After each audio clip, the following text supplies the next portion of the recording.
In the heart of southeastern Nigeria, in a village surrounded by dense forests and flowing streams, lived a man named Chinedu. His name, meaning God's lead, was given to him by his mother, who believed that her son was destined for greatness. Chinedu was the epitome of an Igbo man, strong, handsome, and hardworking. He was respected by his peers, admired by elders, and envied by those who wished they had his life. But despite his outward success, Chinedu carried a burden that no one knew about, one that would shape the course of his life in ways he could have never imagined. From a young age, Chinedu knew he was different. While his friends boasted about their conquests with women and the ease with which they would one day marry, Chinedu remained silent. His secret was something he couldn't share, even with his closest friends. As he grew older, he became more and more aware of his unique situation. He had an abnormally large manhood.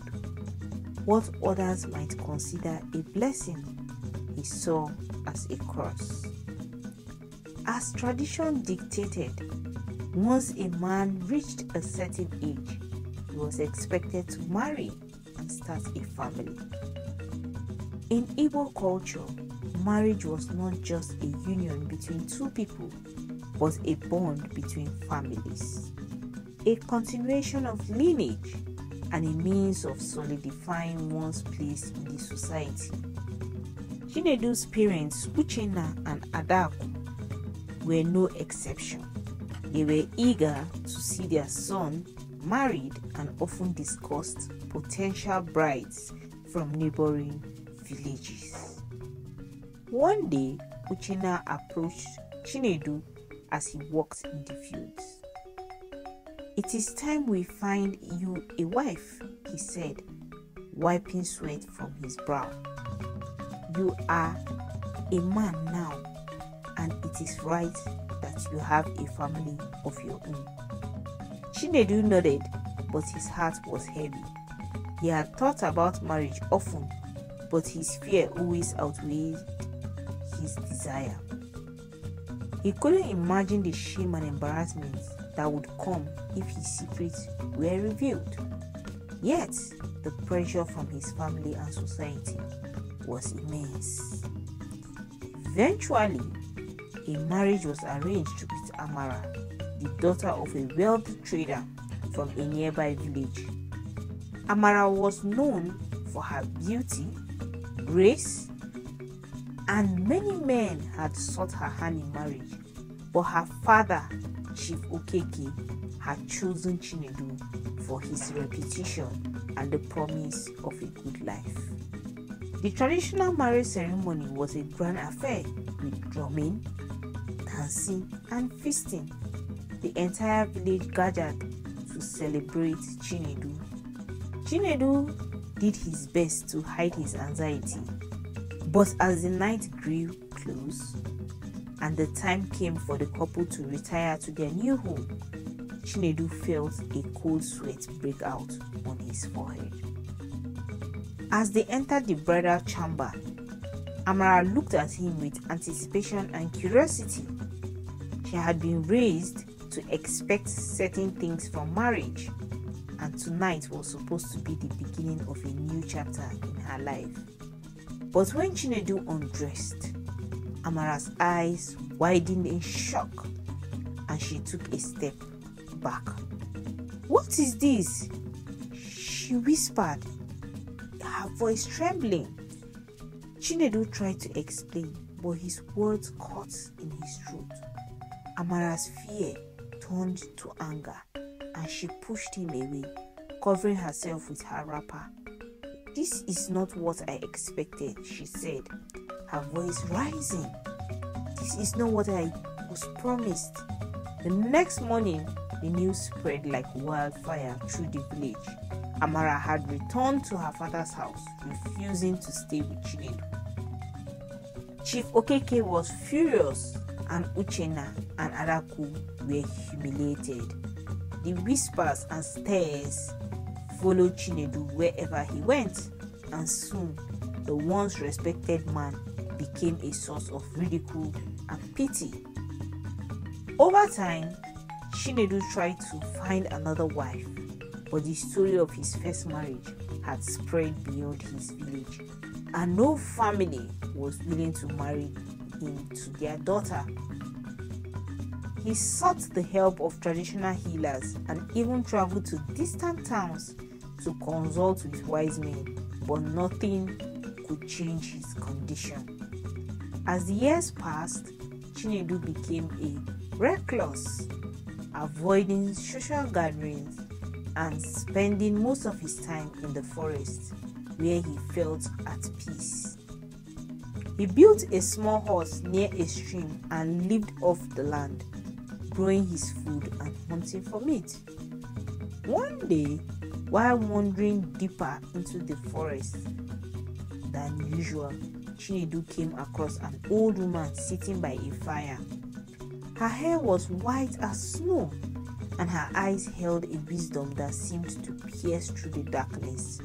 She beckoned him to sit with her, and without thinking or speaking, she handed him a calabash filled with a strange liquid. "Drink this and your troubles will be over," she said in a voice that echoed through the trees. Desperate and with nothing left to lose, Chinedu drank from the calabash. The liquid was bitter, burned as it went down his throat, but he forced himself to finish it. The old woman smiled and disappeared into the forest, leaving Chinedu alone by the fire. He felt a strange sensation in his body, as if something was seen inside him. For the first time in years, he felt a glimmer of hope. The next morning, Chinedu awoke to find that his body had changed. He was still strong and healthy, but his manhood was no longer the source of his misery. Overcome with emotion, he returned to the village, where the people were astonished to see him again. Word of his transformation spread, and soon families who had once shunned him began to reconsider. Chinedu eventually married a woman named Ngozi, who had heard of his story but was drawn to his kind heart and resilience. Their marriage was blessed with many children, and Chinedu became a respected elder in the village, who told his children the story of how he overcame his greatest challenge, teaching them that true strength comes from within, and that even the most difficult burdens can be lifted with faith and perseverance. And so, Chinedu's story became a legend in the land, a tale of struggle, redemption, and the power of the human spirit to overcome even the greatest of obstacles. As the years went by, Chinedu's life with Ngozi flourished. Their children grew up strong and healthy, inheriting their father's resilience and their mother's wisdom. The village, once the source of Chinedu's deepest pain, had become a place of love and respect. Elders would often invite him to gatherings where he shared his life lessons with the younger generation. But the peace that Chinedu had found was not one to last forever. One evening, as the sun dipped below the horizon, casting long shadows over the village, a stranger arrived. He was a tall, imposing man with a scar that ran down the side of his face.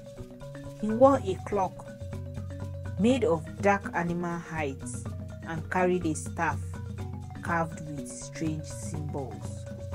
The villagers watched with a mix of curiosity and unease as the stranger approached Chinedu's compound. Chinedu, who was tending to his yam fields, noticed the man and straightened up.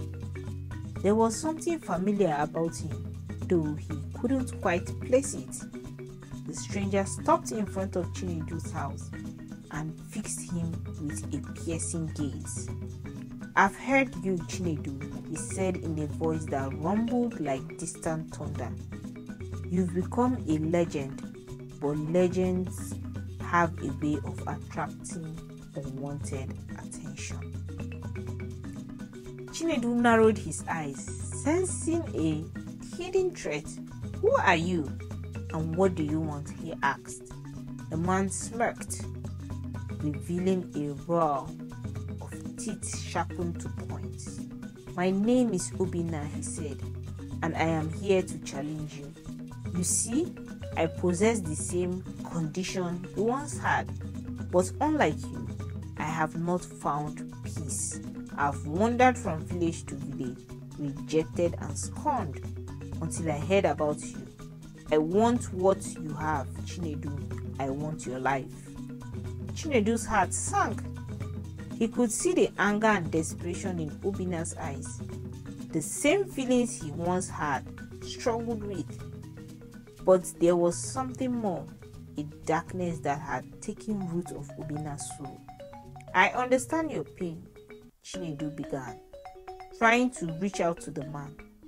"But you must know that the path I took was not easy. It required humility, patience, and acceptance. You cannot take my life. You must find your own path." Obina's expression twisted into a snare. Humility, patience, acceptance. Those are the words of a weak man. "I do not seek peace, Chinedu. I seek power. And if you won't give me what I want, then I'll take it by force." Before Chinedu could react, Obina raised his staff and struck it against the ground. The earth trembled and a dark mist began to rise, swirling around them. Chinedu felt a cold dread settle in his bones as the mist enveloped him, pulling at his spirit. But Chinedu was not the same man he had been all those years ago. He had learned from his struggles, and his spirit was strong. With a deep breath, he centered himself and called upon the lessons of the old man in the forest, the one who had helped him with what was lost. The mist around him seemed to waver, and Chinedu could feel a warmth growing in his chest, pushing back against the darkness. "Obina, this is not the way," he said, his voice steady. "You don't have to walk this path alone. I can help you, but you must let go of your anger." Obina hesitated, his eyes flickering with uncertainty. But the darkness within him was too strong, and with a roar, he charged at Chinedu, the mist swirling into a vortex around them. Chinedu braced himself, but before the two could clash, a figure stepped out from the shadows. It was the old woman, her presence both calming and commanding. She raised her hand and the mist dissipated, leaving Obina standing there, confused and vulnerable. "Enough," the old man said, her voice carrying an authority that made both men stop their tracks. "Obina, you have been consumed by your fears and insecurities, but it's not too late to change. You must choose. Will you continue down this path of destruction, or will you seek the healing you truly need?" Obina dropped to his knees, his staff clattering to the ground. The anger that had fueled him for so long drained away, replaced by a deep sorrow. He looked up at the old woman, tears in his eyes. "I do not know how," he whispered. "I've lost my way." The old woman knelt beside him, placing a hand on his shoulder. The first step is to forgive yourself, Obina. The second step is to accept that you are worthy of love and peace just as you are. Chinedu watched as the old woman helped Obina to his feet. The tension that had filled the air was gone, replaced by a quiet calm. Chinedu stepped forward, offering his hand to Obina. "We will help you," he said. "You don't have to face this alone." Obina hesitated, then took Chinedu's hand. The three of them stood together, united in their shared pain and their determination to move forward. In the days that followed, Obina stayed in the village, learning from Chinedu and the old woman. He found peace in the simple tasks of daily life and in the company of those who accepted him for who he was. Slowly, the darkness that had consumed him began to fade. Chinedu's life continued, enriched by the friendship he had found in Obina. The two men became close, bound by their shared experiences and their determination to live lives of purpose and meaning. The village, once a place of shame and fear for Chinedu, had become a place of healing and hope for them both. And so the legend of Chinedu grew, not as a tale of a man who overcame great obstacles, but as a story of redemption, forgiveness, and the power of community to heal even the deepest wounds. As the years passed, Chinedu and Obina grew older, their friendship deepening with each shared experience.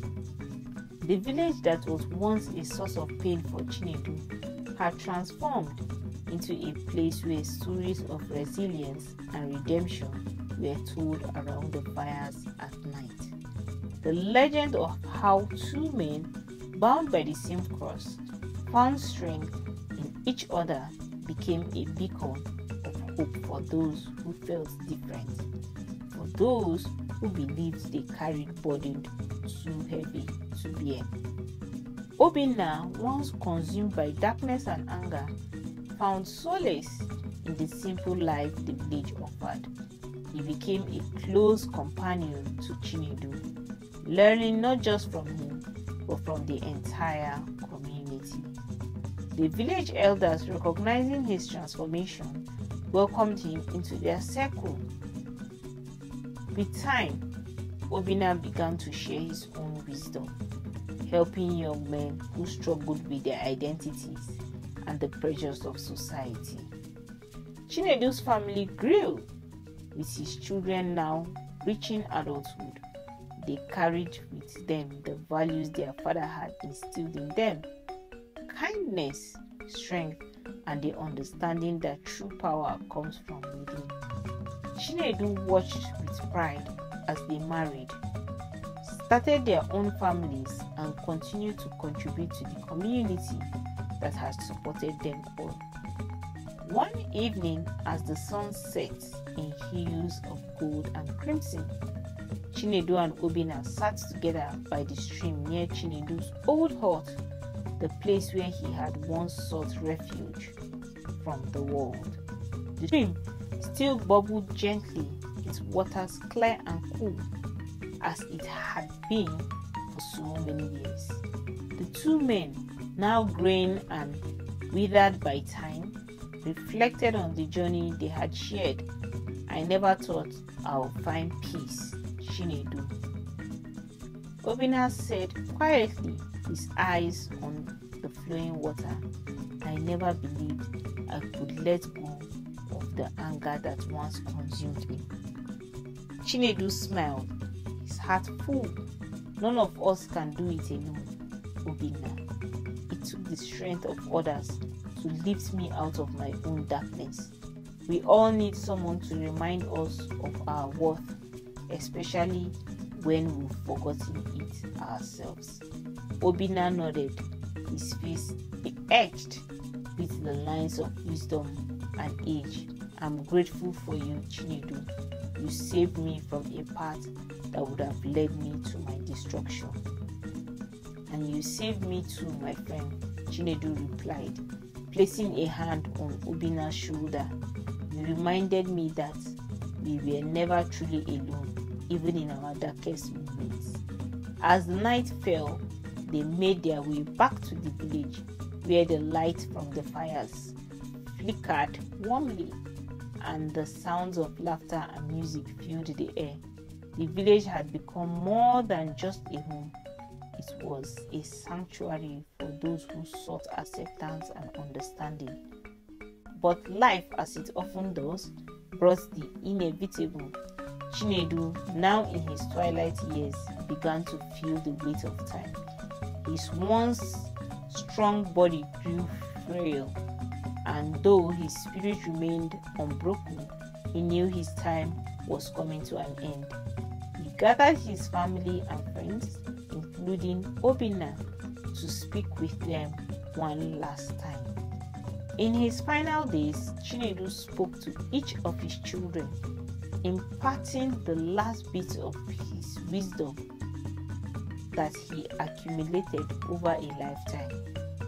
He reminded them to be compassionate, to live with integrity, and never to be ashamed of who they were. He also spoke to Obinna, who had become as much a brother to him as a friend. Obinna, Chinedu said, his voice weak but steady, "When I am gone, I want you to continue the work we started. Help those who feel lost. Guide them as you were guided, and never let them feel the isolation we once knew." Obinna nodded, tears brimming in his eyes. "I will, Chinedu, I promise." On a peaceful night, under a sky full of stars, Chinedu passed away. Surrounded by those he loved, the village mourned the loss of a man who had not only changed his own life, but also transformed the life of so many. In the years that followed, Obinna honored Chinedu's memory by continuing to mentor the young men of the village, teaching them the values of acceptance, inner strength, and community. He told them the story of Chinedu not as a myth or legend, but as a true example of what it meant to live a life of purpose and grace. The story of Chinedu and Obinna became a lasting legacy in the village. It passed down from generation to generation. A tale of two men who had faced their greatest fears and emerged stronger for it. It was a reminder that even the heaviest burdens could be lightened when shared with others. And that true redemption comes not just from overcoming one's struggles, but from helping others to do the same. And so, the story ended not as a single man's journey, but with the continued growth of a community built on love, acceptance, the unbreakable bonds of friendship. Chinedu's life had come full circle, and in the hearts of those he had touched, his spirit lived on, guiding and inspiring others for generations to come. If you like this story and would like to buy me a cup of coffee, the link is on my description. Kindly do so. Thank you so much.